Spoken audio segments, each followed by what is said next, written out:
Kaumudiki Mataji, Dandavats Pranam. Please accept my humble obeisances. All goes to Srila Prabhupada and Guru Maharaj. Thank you so much, Mataji, for joining the call. Hare Krishna. Hare Krishna.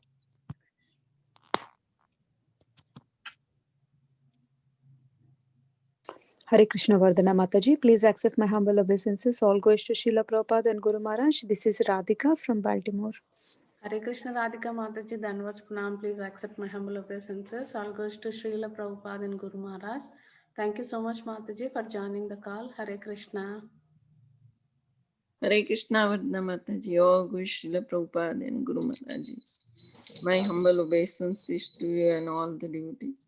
This is Krishna Kumari Devidasi. Hare Krishna Krishna Kumari Mataji, Dandavats Pranam. Please accept my humble obeisances. All goes to Srila Prabhupada and Guru Maharaj. Thank you so much, Mataji, for joining the call. Hare Krishna. Hare Krishna Vardhana Mataji, Dandavat Pranam, Srila Prabhupada ki jai, Guru Maharaj ki jai. This is Shama Gauri Dasi from Charlotte. Hare Krishna Shama Gauri Mataji, Dandavats Pranam. Please accept my humble obeisances. All goes to Srila Prabhupada and Guru Maharaj. Thank you so much, Mataji, for joining the call. Hare Krishna. Yeah, do you see Prabhuji? I think this Lakshmi Dhar, somebody joined from. Vinita Gandharika Mataji, do you see Prabhuji on call? No, Mataji, Prabhuji joins with his name only usually, right? Okay, okay. Yeah, he's not yet there, Mataji. Does anybody wants to introduce themselves?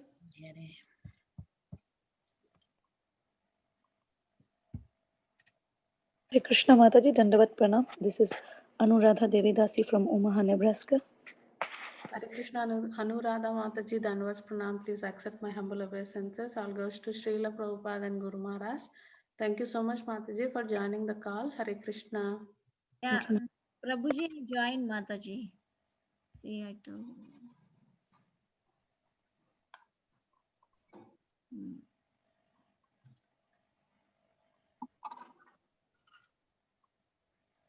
Welcoming all of you to the Bhakti Sangha conference call. Today we are very fortunate to have His Grace Lila Purushottam Prabhuji. Prabhuji is going to enlighten us on the topic of Srimad Bhagavatam 4th canto, 29th chapter, 21st and 22nd verse. Hare Krishna Prabhuji, Dandavats Pranam. Please accept my humble obeisances. All goes to Srila Prabhupada and Guru Maharaj. Thank you so much, Prabhuji, for joining the call and giving us your valuable time and association to us this morning and enlightening us on the topic of Srimad Bhagavatam. I will hand over the call to you, Prabhuji. Hare Krishna.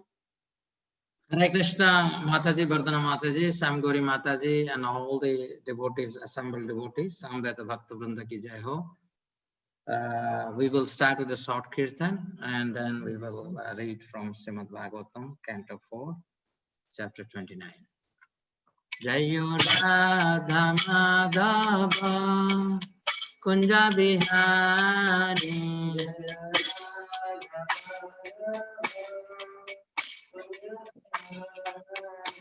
Jaya Gopi Jana Ballabha Shri Varadhari Jaya Gopi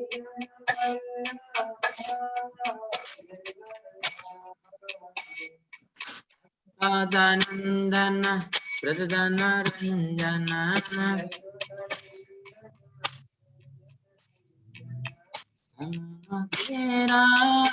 Vanachari Jaya Radha Madhava Kunja Bihari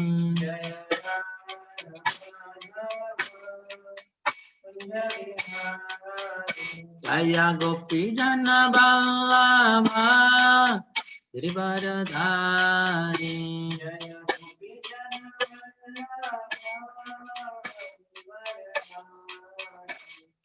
Yasodanandana Vrajajana Ranjana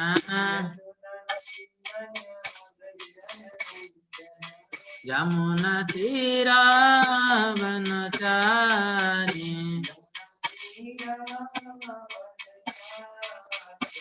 Jayo Radha Madhava Kunja Bihari.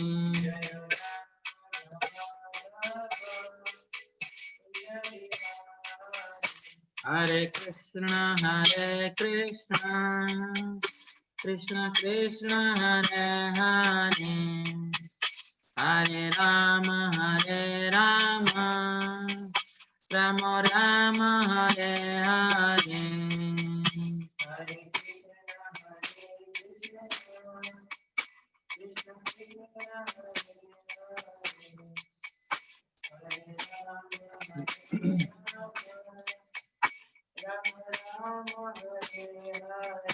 Hare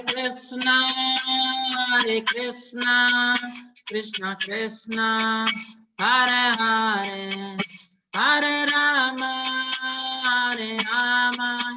Rama Rama, Hare Hare.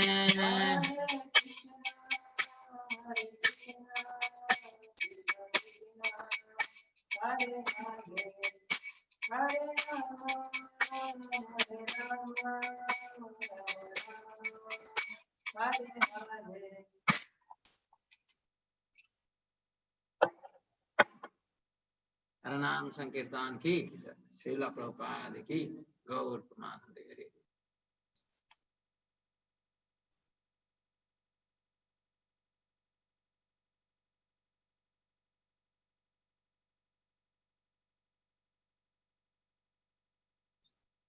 Om Bhagavate Vasudevaya. Om Namah Bhagavate Vasudevaya.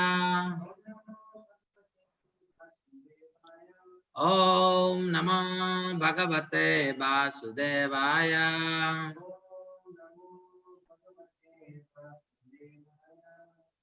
Srimad Bhagavatam, Canto 4, Chapter 29, talks between Narada and King Prachina Varishat. Samvatsaraschanda Vegaha Kalo Yeno Palashitaha Tasyaha Niha Gandharva Gandharvoratraya Sprutaha Paranti Ayu Parikrantya Sasti Uttara Satatrayam.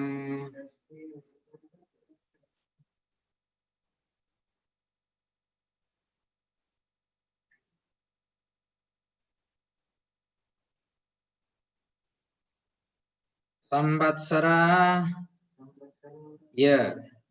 Chandavegaha, called Chandavega. Kala, time. Yena, by which. Upalakshitaha, symbolized. Tasya, of the duration of life. Ahani, days. Iha, in this life. Gandharvaha, Gandharvas. Gandharvyaha, Gandharvis. Ratrayaha, nights. Sprutaha, are understood. Haranti, they take away. Ayuhu, duration of life. Parikrantya, by traveling. Sasti, 60.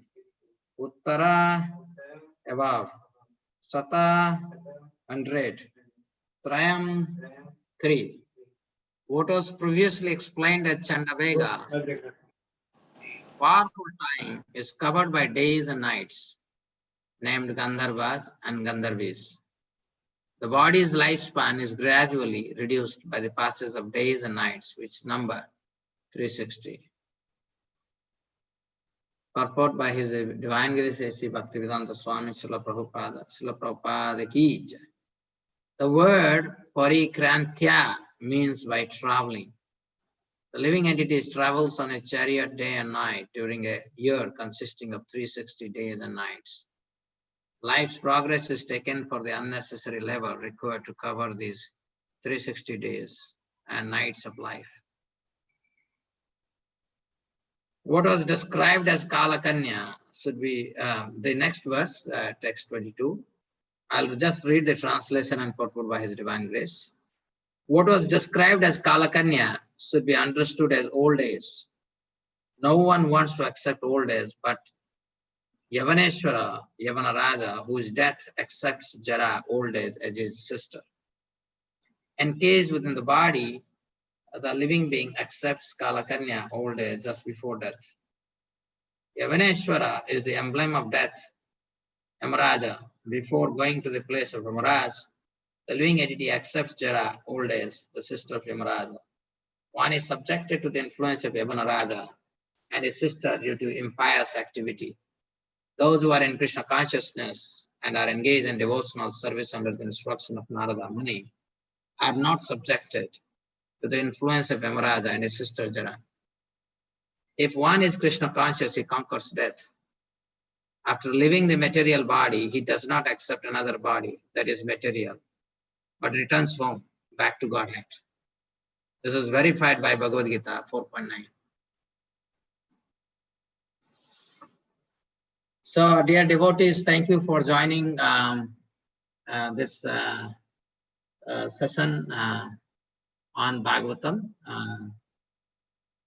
This chapter is about explanation of the allegory between Narada and Prachina Varishat. Srila Narada and Prachina Varishat to help Prachina Varishat, this chapter is explaining what is this allegory about. Allegory is about journey of a soul who is conditioned in this material world from time immemorial. And it's a very painful journey. Like, for example, here it is said that even 1 year travel in this very body for 360 days is not easy. We are seeing that in Corona time. If anybody has even simple viral fever, there is a concern within, is it Corona or not? And it is, coronavirus may be as lethal as probably there is no parallel virus. It may not be as lethal as it is being described, but then the environment that has been created, it is there in everybody's sight. It's a very lethal virus. And hence there is a lot of commotion as well as fear factor when you talk about virus. All right, so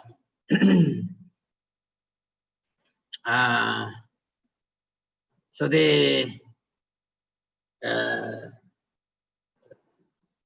Narada and King Prachina Varishat,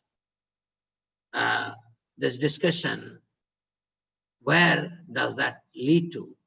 The discussion leads to that human form of life is meant to be utilized in understanding the purpose of human life. I was hearing Prabhupada lecture 2 days back, and Srila Prabhupada was telling that dharma, without dharma, one is not a human being, right?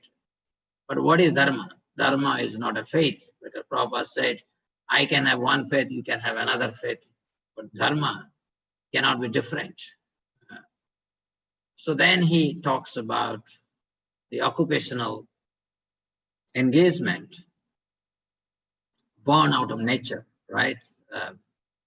That is dharma, dharma of the body. Somebody is fit for intellectual activity, another body for administrative activity, another body's business activity. And then there can be another body that is that is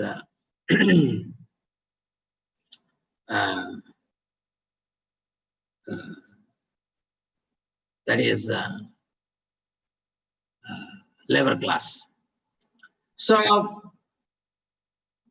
but Prabhupada is saying anybody who's engaged in proper dharma, proper occupational duty, you realize every occupational duty, the ultimate characteristic is service. One serves as an administrator, one serves as an intellectual, one serves as a labor class, or one serves as a businessman. Service is the key. And then further development of consciousness tells us that this service must be rendered to Krishna. Why? Because loving Krishna means service. You can't say, I love someone, but there is no service involved. So love means service. So ultimately, Krishna loves all of us, and we individually can love only Krishna. That was a summary of Prabhupada's lecture I just quoted. So this journey from time immemorial is so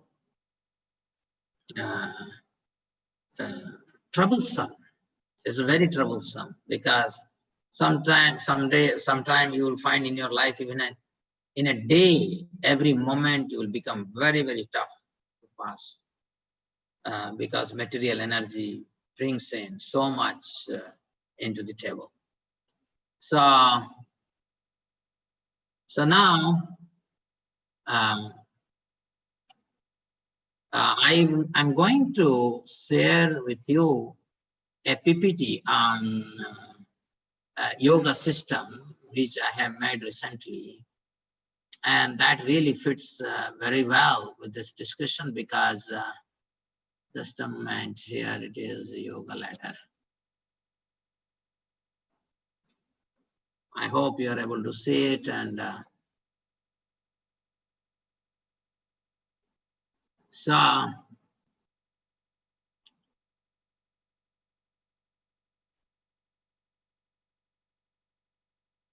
okay, so what is yoga? Yoga has become very popular all over the world. In 2015 or so, I went to Shanghai and I saw there are, in the city of Shanghai in China, there are hundreds of yoga centers. But what is this yoga? Okay, yoga means connectedness with Krishna. There are so many ways we can look at yoga, right? Yoga means internally conscious, perceiving the spiritual world using spiritual senses. Yoga means seeking truth, right? That means different level of consciousness will perceive the same yoga at a different level. Yoga means sense control, to attain the state of neutrality. That is, neither I'm a man or a woman or American or Indian, sense control. So I become freed from dualities. Yoga means self-situated. I relish joy within. Yoga means pursuing the eternal goal of life. I had already talked about goal of life in my previous session. So goal of life is very important, right? So what is yoga? And it is not only this 6 definition of yoga we can have. We can have hundreds of definitions of yoga. But ultimate definition of yoga is anyway, is to attain perfection, is to develop your love for the absolute truth. And we have this 4 primary yoga system: Karma Yoga, Jnana Yoga, Dhyana Yoga, Bhakti Yoga. But any yogic process, whether we are doing Karma Yoga, or Dhyana Yoga, or Jnana Yoga, or Bhakti Yoga, we are bound to follow 4 regulative principles. No illicit sex, no gambling, no meat eating, no intoxication, because they are part of 4 pillars of dharma: truthfulness, compassion, cleanliness, and austerity. So we are very fortunate being within ISKCON society. This is taught to us from the very beginning, because this is the, no yoga will be complete without this thing. So now, any yoga system, whether dhyana yoga, jnana yoga, or bhakti yoga, or karma yoga, chant the holy name, because this is another instruction that we get in Kali Yuga. Harer Nama, Harer Nama, Harer Nama, eva kevalam. Kalau nasteva, nasteva, nasteva gatinanitha. So basically in this Kali Yuga, we must chant Krishna's name, because that is the only way any yoga system will become effective.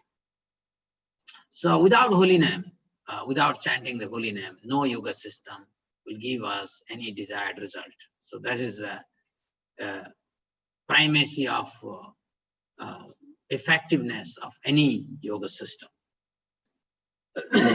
So now, how karma yoga is situated? In karma yoga, nature is the basis. Annat bhavanti bhutani parjanyad anna sambhava. Yajnat bhavati parjanya yajna karma samudbhava. Karma samudbhava. Yajna. Yajna is the basis of parjanya, rain. And rain is basis for grains. And grains are the basis by which living entities, they subsist. So obviously karma means the occupational duty. So all living bodies subsist on food grain, which are produced from rains. Rain are produced by performance of yajna, sacrifice. And yajna is born of prescribed duty. So these prescribed duties, we already know what are those prescribed duties. And Krishna also says that clearly. Chaturvanyam maya srishtam guna karma vivagasa tasya kartaram apimam vidhi akartaram abhayam. According to the three modes of material nature, the work ascribed to them, the four divisions of human society were created by me. And although I am the creator of the system, you should know that I am yet the non-doer, being unchangeable. So here you can see what is nature, because this Chatur Varnam, there are four statuses of life, and so four orders of life, and all these should be engaged, or these statuses of life or orders of life should be engaged based on our nature. So we are constitutionally born with a nature, a definitive mixture of goodness, passion, and ignorance. And one should allow actions to be born of one's nature than being influenced by the society. For example, in Indian society, we were told from the very childhood, you prepare for engineering, you become, like I'm from Odisha, and in Odisha, people say, if somebody has, earlier time they used to have many sons. So they would say one must become engineer, the others must become doctor, third should become IAS officer. And they have this list, that is how we must push our family. And what is the problem with this?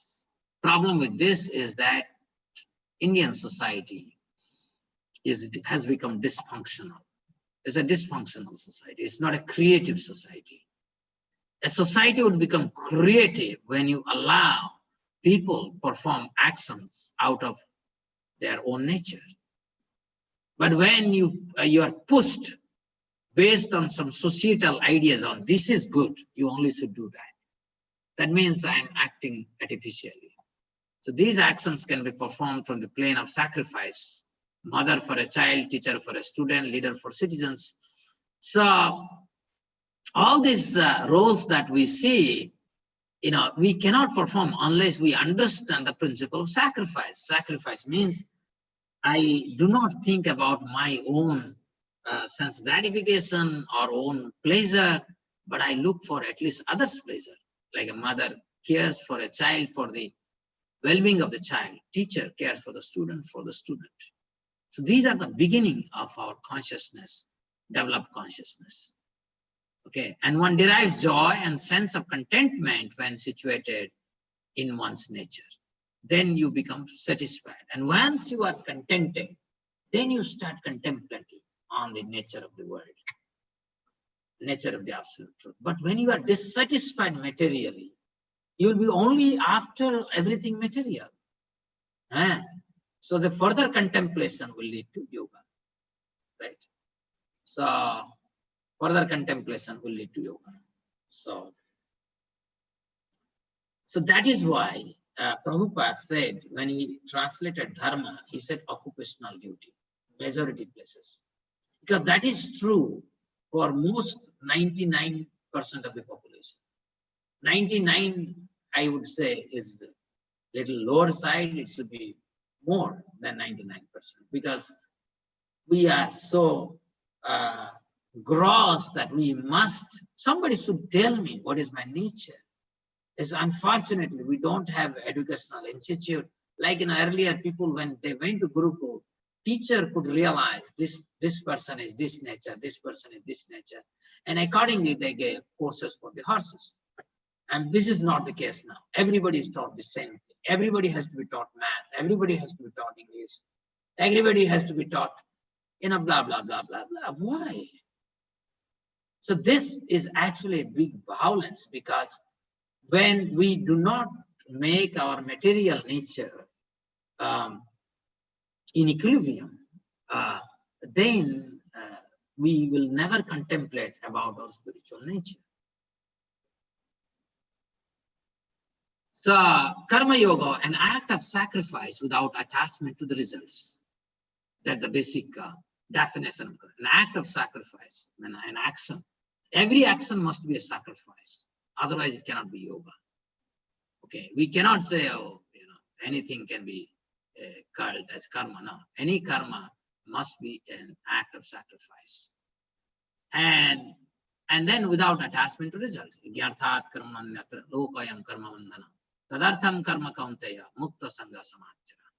Work done as a sacrifice for Vishnu has to be performed, otherwise work causes bondage in this material world. Therefore, O son of Kunti, perform your prescribed duties for his satisfaction. In that way, you will always remain free from bondage. So how we remain freed from bondage? All work that we perform must be connected to Vishnu. Okay? Work must be an act of sacrifice, and that must be connected to Vishnu. And also, Bhagavad Gita, Krishna says, Karmanyevadikaraste ma phaleshu kadachana ma karma phala heturvur mato samgosti akarmani.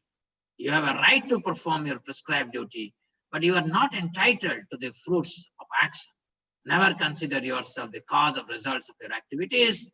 Never be attached to not doing your duty. So this is very, very important. When we perform even devotional service, we always look for certain result. The real result is our attachment to Krishna. That means more service I do, more service I should hanker for. So that is how we should look at it. Okay. So karma yoga, action on behalf of Lord Krishna, yat karosi yadasnasi, yat johosi dadasya, yat taposusi kaunteya, tad kuruso madarpanam. Whatever you do, whatever you eat, whatever you offer or give away, whatever austerities you perform, do that, O son of Kunti, as an offering to me. Okay. So this is even in the discussion between Raya Ramananda and Chaitanya Mahaprabhu. Raya Ramananda was telling this is the beginning of yoga. And this is the karma yoga, because the 4 yoga system that we have, karma yoga is the lowest ladder, because everybody, most of us, we are suitable to act on a platform born out of our nature. And that must be connected to Krishna. When we do that, that becomes karma yoga. So that's why whatever you eat, whatever you do, whatever sacrifice you perform, whatever charity you give, whatever austerities you perform, everything must be done on behalf of Krishna, or we must offer the results to Krishna. So in Karma Yoga, one thing is very clear, because we are acting according to modes of material nature, right? So nature is the actor. Okay. Nature is the actor.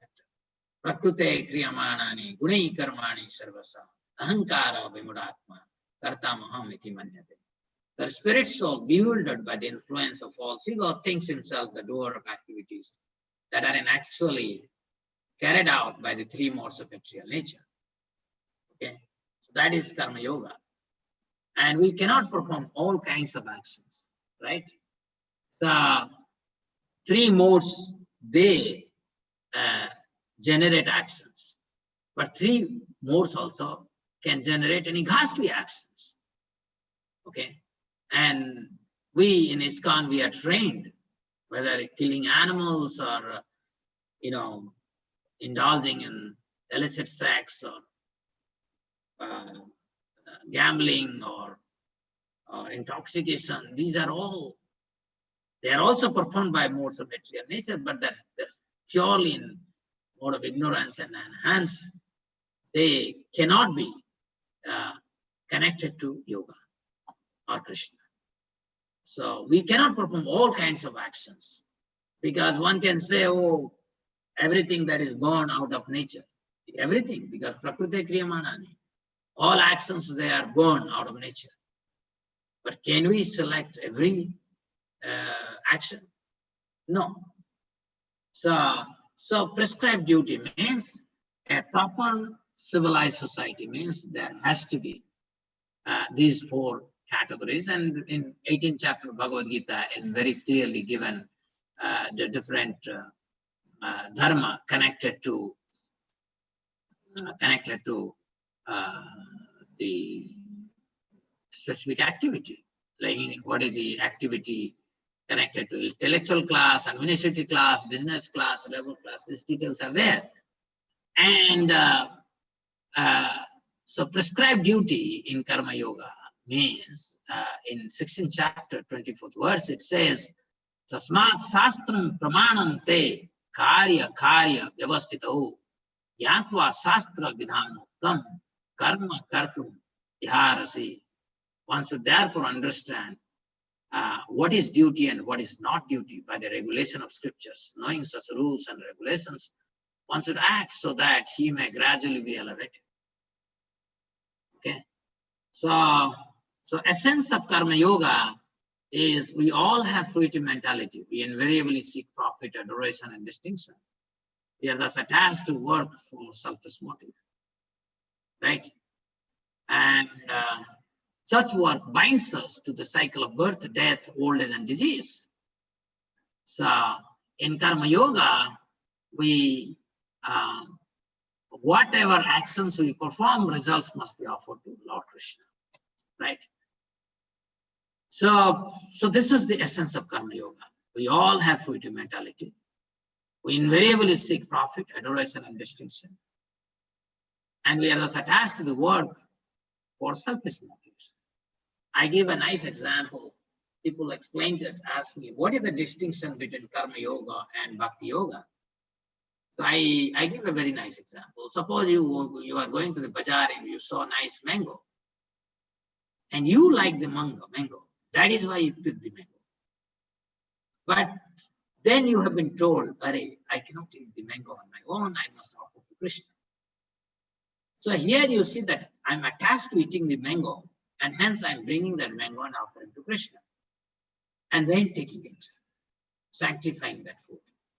So that becomes Karma Yoga. But where in Bhakti Yoga, when I see mango, I see it's a nice creation of Krishna. And Krishna will be very happy if I can offer this mango to Krishna. So a bhakta brings a mango offered to Krishna, and after, with proper consciousness, when he offers, distributes that prasadam for others. This is a kind of distinction I hope that you will be able to follow. What is the distinction? Here, we want to enjoy, and hence we perform action. But then we have to connect that to Krishna. So these four statuses of life, Varna, is based on that. And then Prabhupada said, it doesn't matter whether you are in India or America or Russia, wherever you are, every society will have these four activities: intellectual class, business class, administrative class, and labor class. You can't stop it. So now Karma Yoga is the bottommost. So normally people don't talk mostly about Karma Yoga when somebody is more elevated, because that's for mass, 99.9%. So when we talk about yoga ladder, the verse that really comes in the yoga ladder is from Srimad Bhagavatam 4.29.21. That verse is Vadanti tat tatto vidas tattam yas jnanam advayam brahmeti paramatmeti bhagavaneti satyate. Learned transcendentalists who know the absolute truth call this non-dual substance Brahman, Paramatma, or Bhagavan. Okay, so Bhakti Yoga, this particular verse, Badanti Tattato Vidas, those who are realized souls, they describe the absolute truth.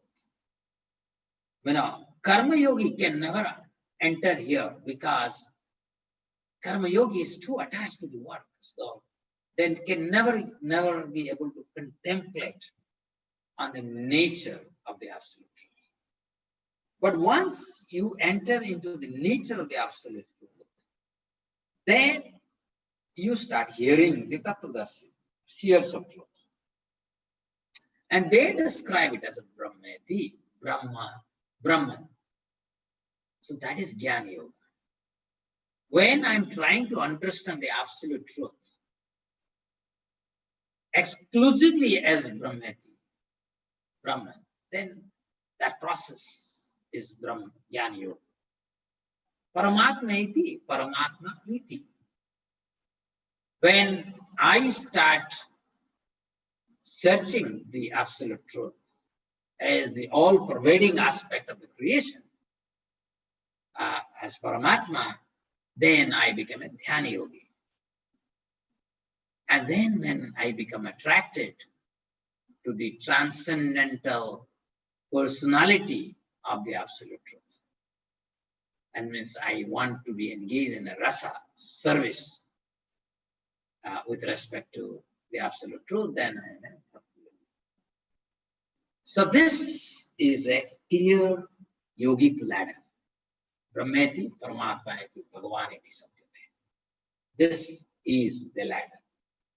So what is this Jnana Yoga, Dhyana Yoga, and Bhakti Yoga?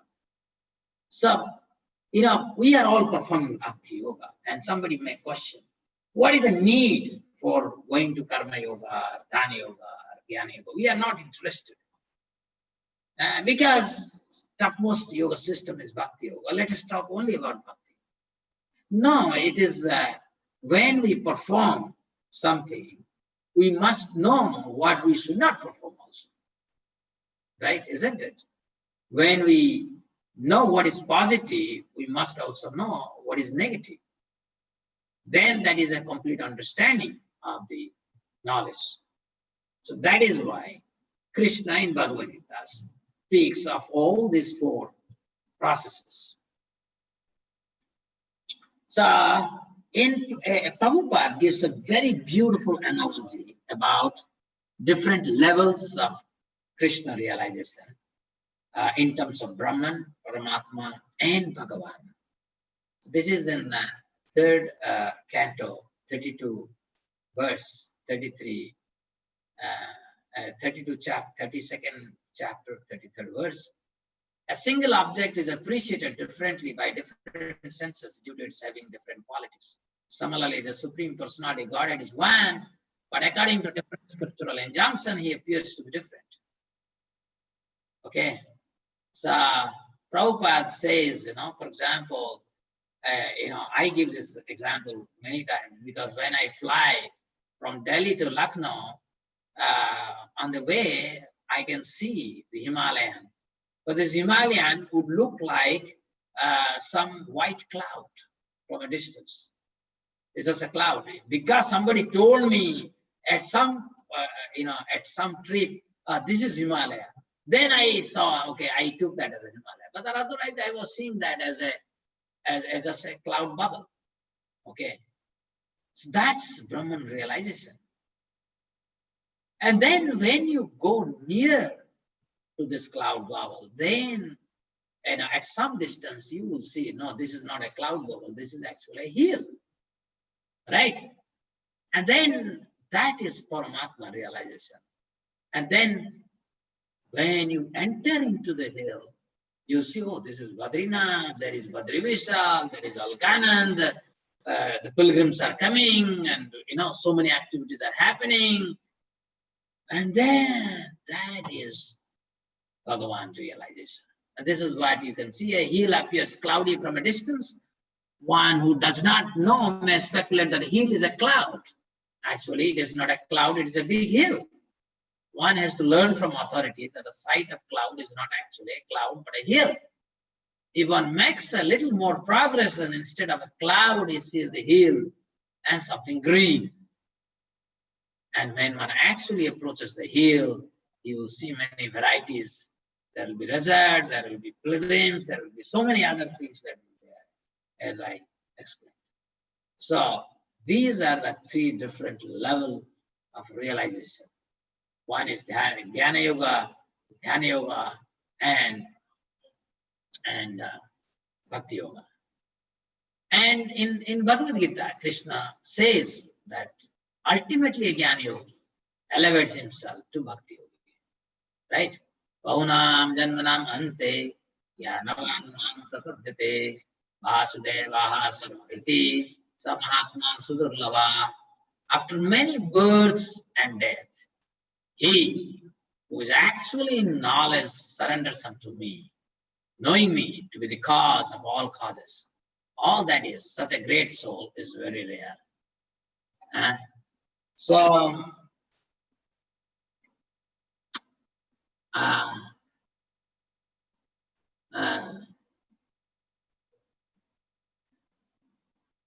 Prabhupada told that in many lectures, he would quote this verse saying, a jnani, because before 7.19, I think 7.14 or 15, Chaturvida Bhajate Mam, Jana Sukritina Arjuna, Artha Artharthi Jigyasu, Jnanista Bharatarsava.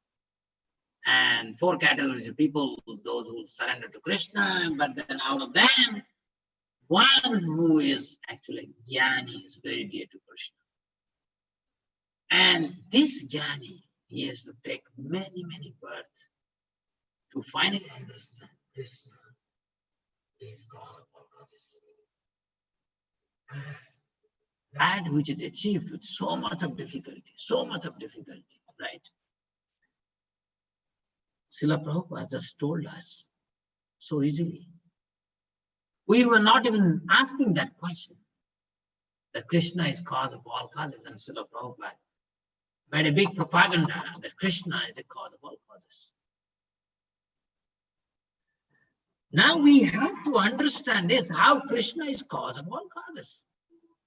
A jnani who completely isolates himself from the three modes of material nature and situates himself within himself and feels his eternal existence, a sense of Brahmananda, and tries to merge himself into Brahmajyoti. Such a jnani, after many, many births, he recognizes that whether it is basic building block of the universe or the entire trillions of universes, the way they are manifesting and getting unmanifested, all these, my dear friends, have to be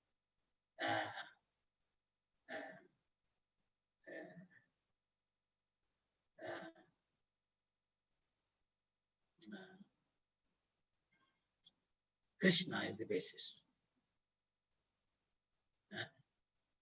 Anadir Adir Govinda, Sarva Karan Karan. Krishna is the basis. So a Jnana Yogi elevates to Bhakti Yogi after many, many births. And we must know this. Now, this is there in 13th chapter and 25th verse, but then I will quote another verse here. But here, meditation on super soul. Dhyanena atmani pasyanti kechit atmanam atmana anni sankhena yogena karma yogena chapare. Some perceive the super soul within themselves through meditation, others through cultivation of knowledge, and still others through working without fruitive desires. Okay. So Paramatma realization, how that happens, is a very, very intriguing topic in second canto of Bhagavatam. I think second chapter, 35th verse, second canto, second chapter, 35th verse. I may be making mistake, but you can look at it. So where it specifically says that a yogi withdraws himself completely from insulates himself from the world. That means, imagine, in like at Princeton University, I had a colleague called Professor Jan. He would study effect of mind on machine. And he did a great amount of research on that. And what he would do that he will put people in a shielded chamber, electronically shielded chamber. That means a chamber in which you cannot even send electromagnetic radiation. Right? Electromagnetic radiation also cannot enter into the chamber. So he has created such chambers. And then he will put people in this too. And then he will demonstrate that each person can influence the another person. And they're insulated from electromagnetic radiation. So how that is happening? So he was studying what is mind. But anyway, what I was trying to tell you is that when you insulate yourself, you have shielded yourself, that means you have no communication with this material world. So when in Brahmanandi, those who are in Jnana Yoga, they don't get any information about the world. They are simply satisfied with being situated in Brahman. That's it. But those who perfect Siddhi, they have to have some ability over the modes of material nature, but they have insulated themselves. So in spite of insulating themselves from modes of material nature, they collect a lot of information. They can see past, present, future. So whether it is Vyasa, Narada, Asita, Asuri, there are so many, they can actually see things because, and in this particular verse, in a chapter 4.29,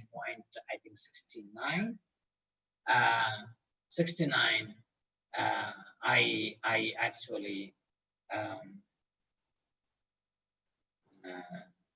understand, the understanding is given that in 69 that a person in perfect consciousness, by the arrangement of the Lord, can see past, present, and future. Right? He becomes immediately conscious of everything, right? And so this is Paramatma realization, where in 2.2.35 it says, yogi introspects, right? I have insulated myself, but who is giving me this information?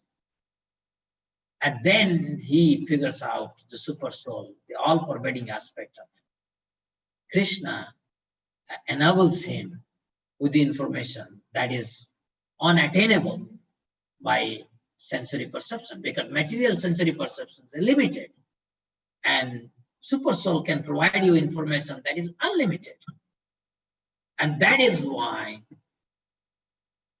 at some point of other yugas, not Kali Yuga is possible, other yugas, Dhyana Yoga you know that in Satya Yuga, Dhyana Yoga is the way.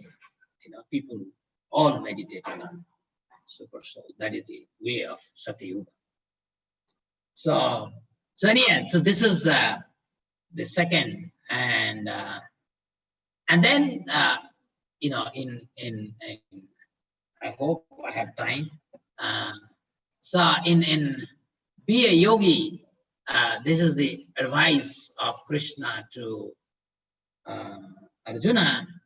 Tapasvibhyo dhiko yogi jnanibhyopi matodhika karmibhyascha chadhiko yogi tasmat yogi bhavarjana. So Krishna is saying a yogi is greater than ascetic, greater than the empiricist, greater than the fruitive worker. Therefore, O Arjuna, in all circumstances, be a yogi. And so 6.46, it says that one should become a yogi, right? So, but, and of course, in the next verse, it will be said, Yoginam api sarvesam madhagatam. We all devotees, we know this because Prabhupada told us and we memorize it. I think one of the, if I have to memorize 2-3 first verses, then this is one of the verses, right? We memorize this verse, Yoginam api sarvesam madhagatanam antaratmana. We also memorize the verse, Bhoktaram egatapsam sarvalokam maheshwaram. We also memorize the verse, Savayam Mayatedya Yoga Prokta Puratana. These are some of the verses by Prabhupada Mahasi. We realize these are the nectars, they are the pearls among so many verses in Bhagavad Gita. We may not be able to memorize all 700 verses, but we can memorize some of the verses. This is so for those whose minds are attached to the unmanifested impersonal feature of Supreme, advancement is very troublesome. To make progress in that discipline is always difficult for those who are embodied. So here Krishna is saying Jnana Yoga is very, very difficult. So whereas Bhakti Yoga in 12th chapter itself, when Arjuna asked this question, Krishna says, very plainly he says, Maya Vesya Mano Yemam Ityayukta Upasate Saddhaya Puraya Petas Teme Yukta Tamamataha. The Supreme Personality of Godhead said, those who fix their minds on my personal form and are always engaged in worshipping me with great and transcendental faith are considered by me to be most perfect. Okay. And the verse that, the famous verse within ISKCON, Yoginam api sarvesam vadgatanam taratmana saradavan vadati yomam samay yukto tamamtaha. Hopefully, if we would have never connected to Krishna through ISKCON, we would not have understood the import of such verses, right? But Prabhupada, in the first few pages, 31 pages of Bhagavad Gita, he has given all essential verses that we have to, internalize, digest, realize, and speak to others. So easy, Not only Prabhupada preached to us, he made us how to become a preacher also. So that is the beauty of a Parivrajaka. So, and of all yogis, the one with great faith who always abides in me, thinks of me within himself, renders transcendental loving service to me, is the most intimately united with me in yoga and the highest of all. And that is my opinion. Bhagavad Gita 6.47, right? So topmost yoga system. So we started with the karma yoga, born out of nature. That is 99.9% you can think. And then maybe less 0.1% is there in Jnana Yoga, Dhyana Yoga, and Bhakti Yoga. If you go to the purport of 10.10, you know that 10.10 is one of the Chaturshloki verse, 10.8, 10.9, 10.10, and 10.11. In 10.10, if you go to the purport, you will see Prabhupada, how he is categorizing Karma Yoga, Jnana Yoga, and Bhakti Yoga. Prabhupada, in entire Bhagavad Gita, he says, he never mentions Dhyana Yoga because Dhyana Yoga is not possible in this age. And it is very tough, and it is very dangerous because if you are a Dhyana Yogi, you will naturally get some mystic potential. And in Kali Yuga, you will be mostly tempted to misutilize your mystical potency to declare yourself God. And thus, every day, at least in India, we find one such God man entering into the cells of a jail. You see, I remember, one tribal fellow from Odisha, he left because he made some quarrel with his near and dear ones and then fled to Himalaya. And there, with some guru, he learned how to levitate himself by 1 inch.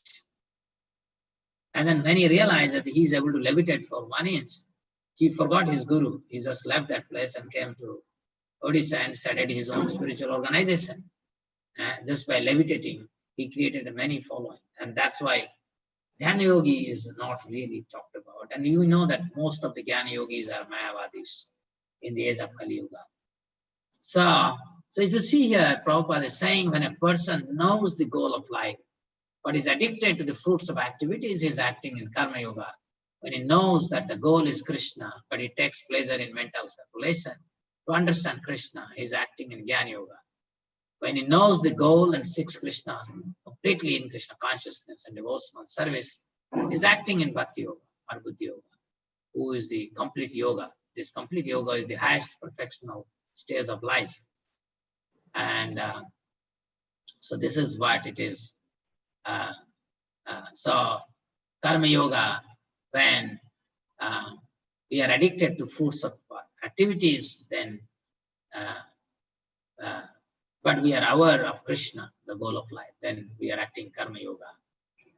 And in Jnana Yoga, we know the goal is Krishna, but he takes pleasure in mental speculation to understand Krishna.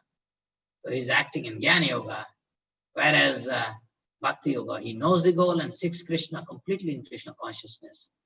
And devotional service, he is acting in Bhakti Yoga. Very beautiful summary.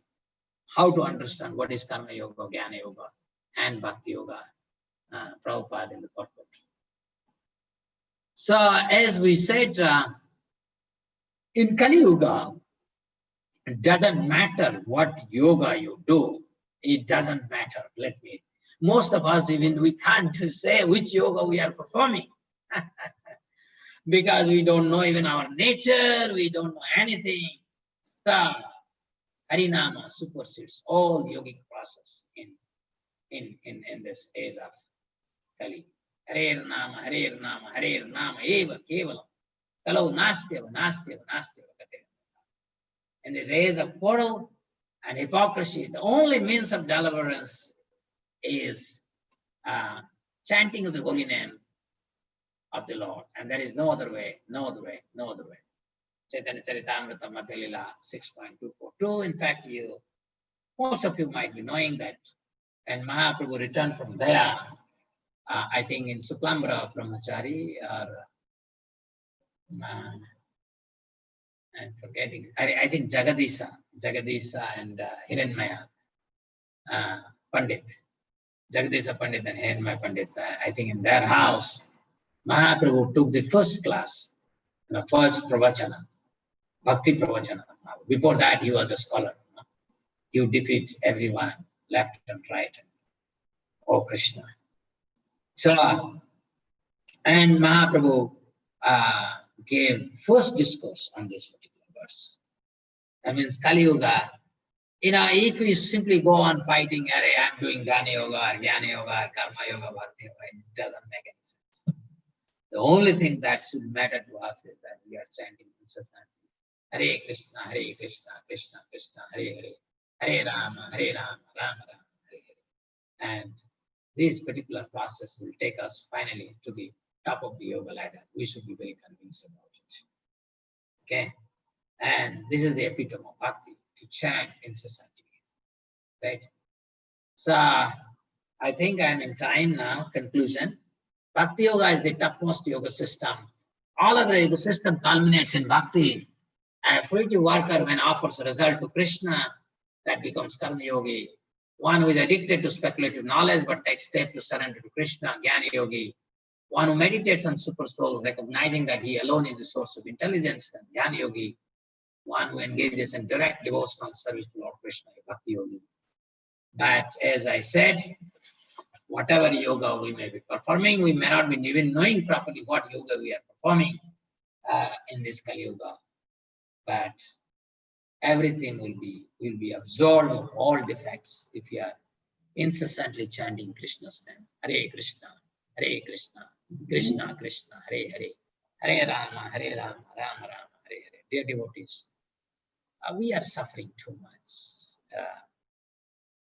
Human life full of suffering. Imagine, I am 54, 55, and that means 55 into 360 days. I have already made a journey, and I don't think that I can count the days of bliss.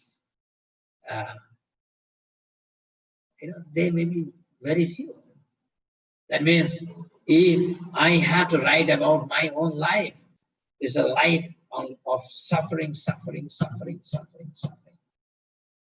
And if at all there is some joy in my life, it's simply by chanting Krishna's name. So, thank you very much for hearing. I hope I have not disappointed you as far as the verse is concerned.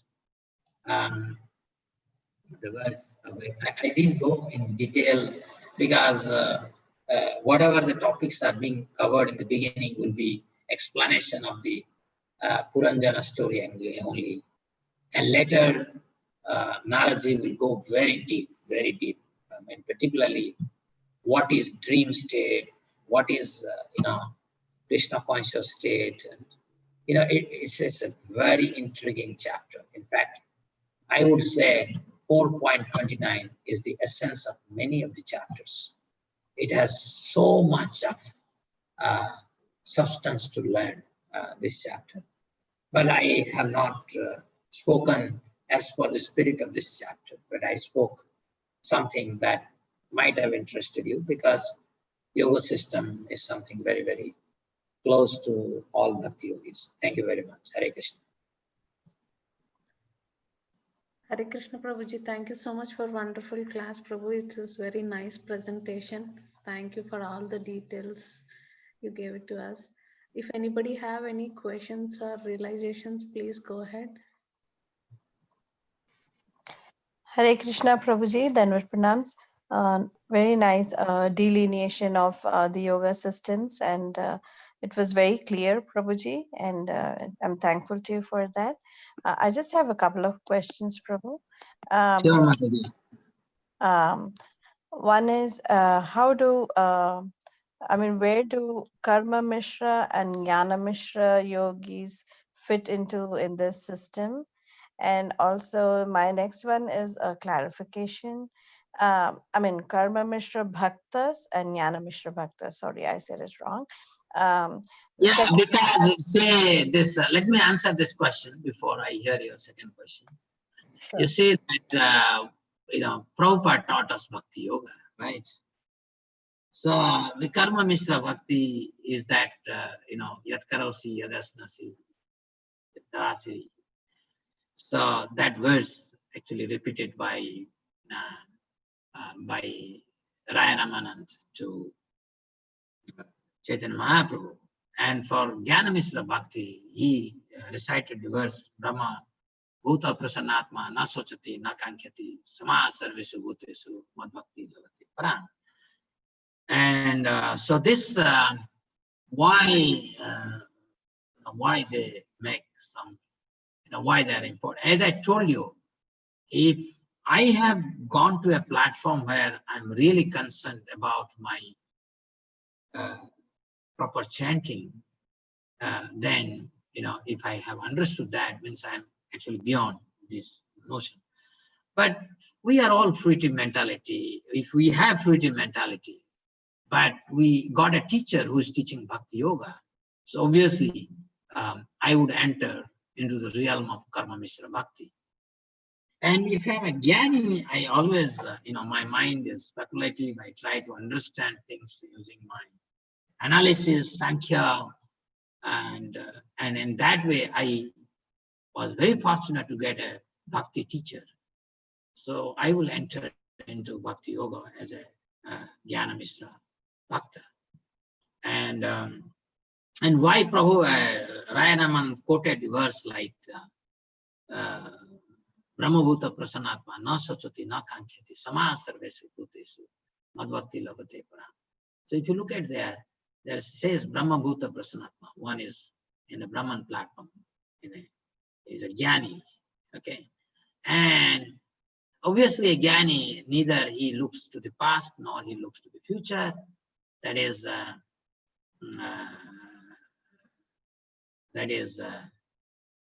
what is called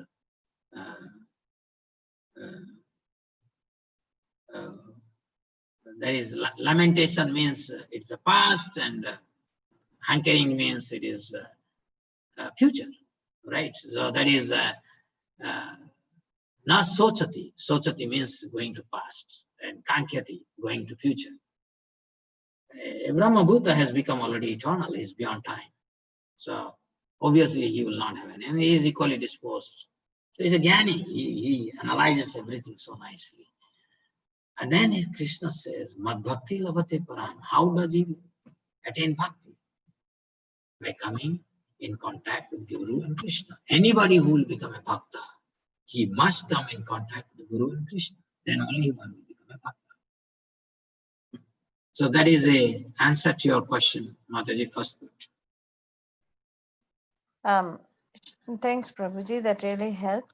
And so my follow-up on this one would be, so how is a Karma Yogi or a Jnana Yogi different from a Karma Mishra Bhakta or a Jnana Mishra Bhakta? Now, Karma Yogi, this is a completely standalone thing. And you see that a Karma Yogi, he is performing yoga system under a Karma Yogi. His teacher is a Karma Yogi. His teacher is not a Bhakta, right? Whereas a Jnana Yogi, his teacher is a Jnana Yogi.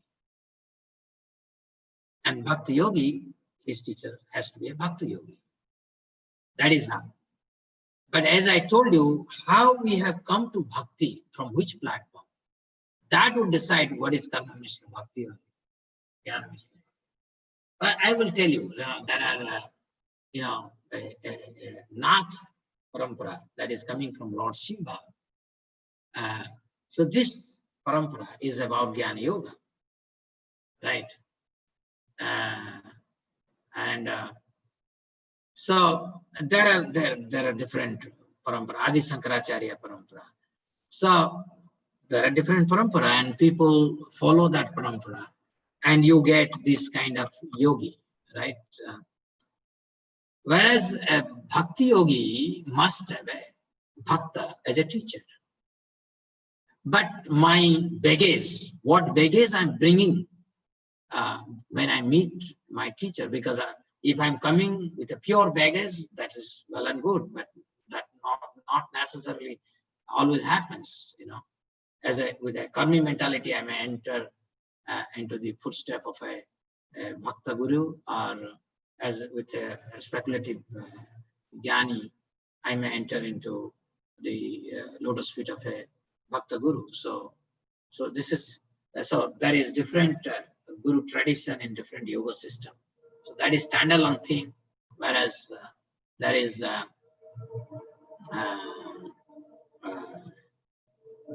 Bhakta Yoga, Bhakti Yoga, and there different categories of people can come and take shelter of it. Like Prabhupada, from all walks of life, people came and took shelter of his lotus feet. So there are different categories, they must be there. Sure, Prabhu. So from my understanding of your class, I gathered that, like you mentioned, a Karma Yogi or a Jnana Yogi Like for example, the karma yogi has some fruitive, mentality, but he also, like you gave the example that a person may see a mango and, he may want to enjoy the fruit, but then he knows enough to go and offer it to Krishna, and then, honor the prasadam. So that way. I understand your question now. Actually, that is a karma mishra bhakta, because he will be only taught by this by a bhakta, not by a karma yogi. A karma yogi would say, okay, whatever you are doing, you do on behalf of God, connected to God. I don't know, because I have never been trained by a karma yogi. But Krishna says, "Yajnarthat karmananyatra lokayam karma vandana." This is there, and when we perform act of sacrifice for the pleasure of Vishnu, that is karma yoga. So, and let me tell you, there is always, we cannot find a very sharp boundary between two things, and that it is not necessary also to create a sharp boundary. There may be a lot of overlapping of the concepts.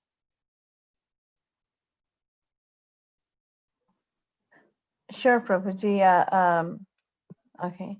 Yeah, I'm still a little not clear about the boundaries of the karmi and the karma yogi now, because, okay, yeah, but like you said, let me know. No, karmi, suppose you are an administrator, you are a karmi. You are a Brahmin, you are a karmi. Most of the Brahmins are engaged in karma kanda. You are a karmi. You are a businessman, you are a karmi. You are a laborer, you are karmi. It's very simple. But when they follow the Vedic principle, Vedic standards, then they become karma yogi. That means they realize that goal of human life is not simply to enjoy or satisfy our senses, but there is a higher goal. We take birth. Any yogi, he knows that we have already taken trillions of births, and we must end this cycle of birth and death. Any yogi must know this, that I have to end that cycle of birth and death. How do I end that cycle of birth and death? That varies based on what kind of teacher you have. And in Indian tradition, Vedic tradition, there are variegated teachers. And we are not supposed to criticize any other tradition. Just because we are Bhakti yogi doesn't mean that we should go and criticize others. There is no need, because different consciousness, the people of different consciousness will do things differently. Sure, Prabhu, thank you. I'll maybe ask my question a little later. There may be other devotees with questions. Thank you so much, Prabhu. It was an awesome presentation. Hare Krishna, Mataji. Thank you very much.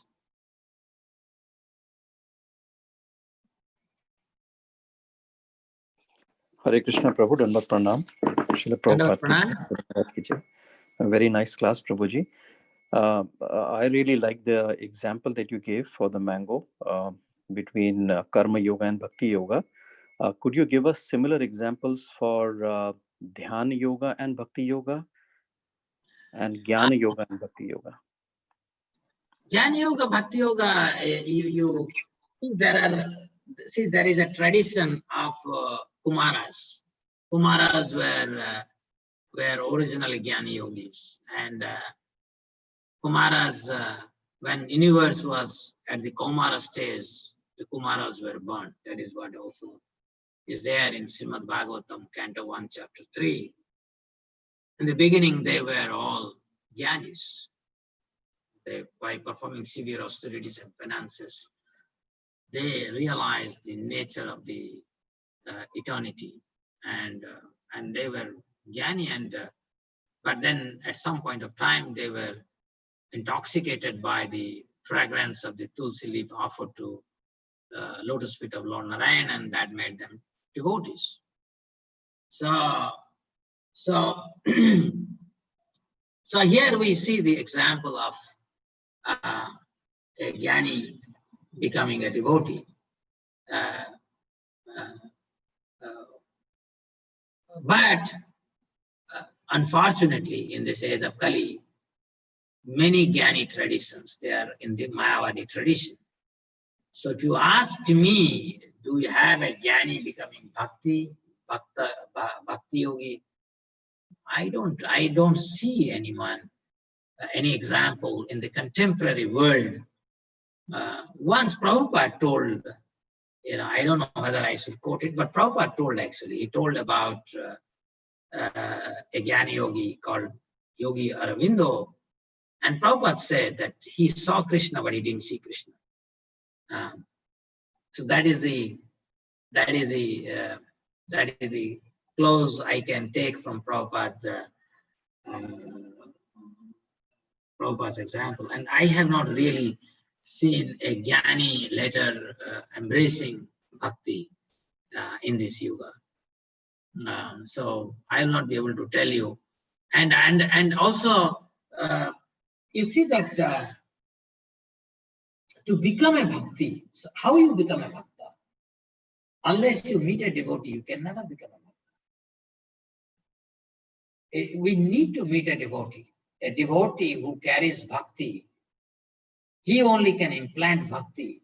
Bhakti induces bhakti. So if I meet a devotee, he only can implant bhakti.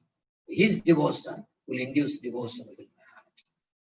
And that is a mystical process of Krishna consciousness that cannot be explained by any mundane means or mundane analysis. So I gave you a simple example of mango. That's easy to explain because we are so attached to fruits of action. So that's why it was very easy for me to give. But it is possible, somebody is studying university and doing quantum mechanics or trying to understand the basic building block of the universe.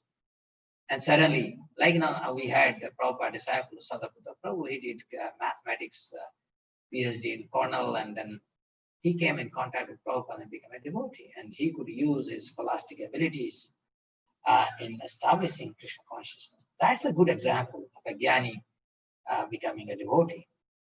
But as I told you, to become a devotee, you have to have association of a devotee. Without that, it's not possible. Did I answer your question, Prabhuji? Yes, Prabhu, yes. So this was on jnana, and what about dhyana? They say that dhyana in purified form is also bhakti yoga. You see, Prabhupada has not given any importance to in this age. I have searched in Bhagavad Gita pages from chapter 1 to chapter. Prabhupada always talked 3 yoga systems. He never talked about dhyana yoga, although there is a specific chapter, 6th chapter as dhyana yoga. Prabhupada hardly spoke about dhyana yoga in all of the Prabhupada purport. He always talked about karma, jnana, and bhakti. These 3 only he talked about. He has not talked about that. So, those who are in Himalayas and living in a very austere situation and performing dhyana yogi, they are dhyana yogis. Certainly they are dhyana yogi. And but I don't know any one of them has ever come in contact with a devotee and become a devotee. I don't know actually. But this verse from Brahma Samhita which says, Pantastu koti sadavasara samprabhamya vayu rathapi manaso manipurvavanam sopi yasti yat prabhuta simya vichintya tattve govinda madhi purusantamam. This is the status of dhyana yogi. After crores of years of tapasya, they see they have a difficulty even to realize the tip of the toenail of Mahavishnu. So this is the nature of dhyana yogi. I can give you the example of dhyana yogi, Durvasa. Durvasa was a dhyana yogi, and he became a bhakta by first offended Ambarisha Maharaj, and he was not given protection by anyone. And then by the advice of Vishnu, he came back and asked forgiveness from Ambarish Maharaj. And when Ambarish Maharaj embraced him and instead begged apology from Durvasa, then Durvasa was melted. His heart was melted completely. Okay. So the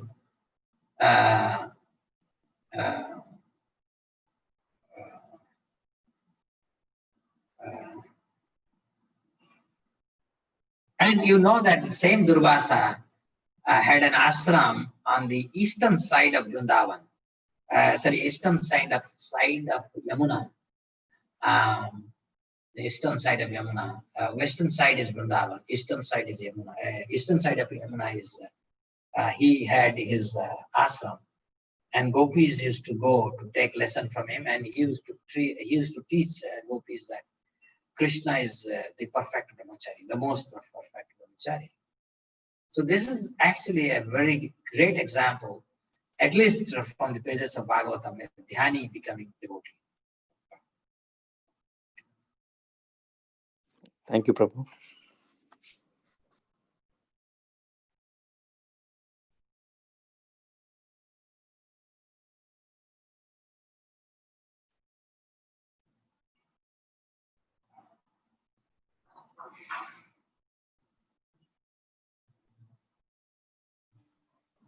Anybody have any more questions? Hare Krishna sir. Hare Krishna sir, Dandavat Pranam. Oh, Ranjan. Hey, Ranjan sir. Bolo. Sir, I have one question. So, even though we are practicing Krishna consciousness, sometimes we have seen that after practicing for some time, many people also they are embracing to Jnana Marga, and they are also shifting to other yoga system also. So sometimes when the devotee also they go to also they became a karma yogi. So how we can why also coming to Krishna consciousness, how they again go back to different Because they were not ready to accept Krishna consciousness. I know recently one devotee, he was cultivated by Delhi temple. He joined our Gurukul in Vrindavan, and then suddenly he became a disciple of a Baba, Mayavadi Baba in Vrindavan. And I could not figure out, but when he finally changed, then I realized that I was very unhappy. So their consciousness is not very developed. You cannot appreciate Krishna consciousness unless you have developed that rasa. One has to very high level of spiritual realization to appreciate Krishna consciousness. That is why I said first 99.9% is all karma yoga, and then when I say 99% all karma yoga, it's not necessarily karma yoga. There are karma yoga plus karmis. All karmis are not necessarily karma yogi. So, and then very few are left, and they are jnana. And we should not be disturbed by this. We should not be disturbed by this. There are so many. They will go anywhere to different. We cannot stop that. Because it is a call of their heart, and you can't, by force, nobody can become devotee. Can anybody? No. By force, you cannot make anyone devotee. It's not possible. It's not possible.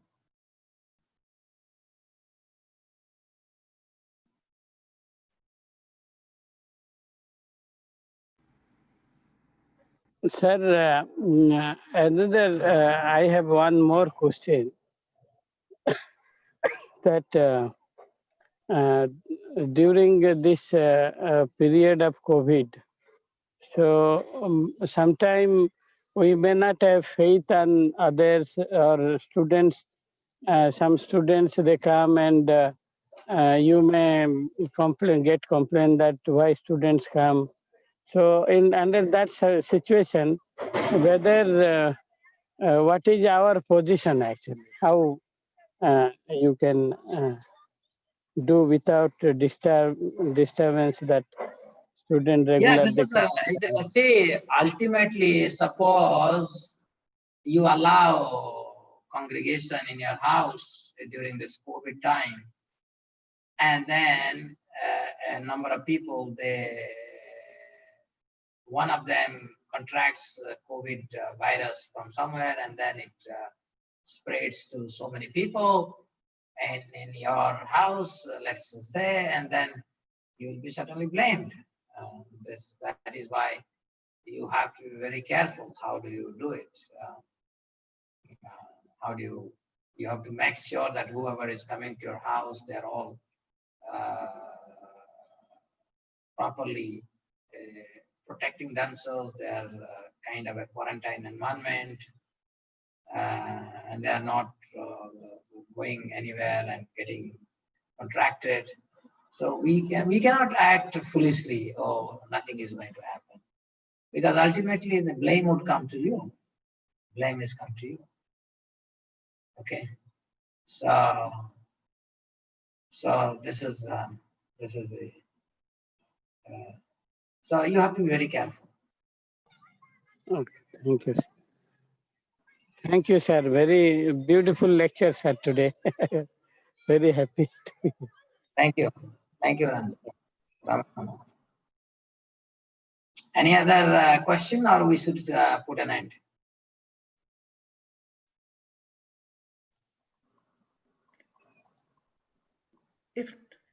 If nobody have any question, can we end the call here?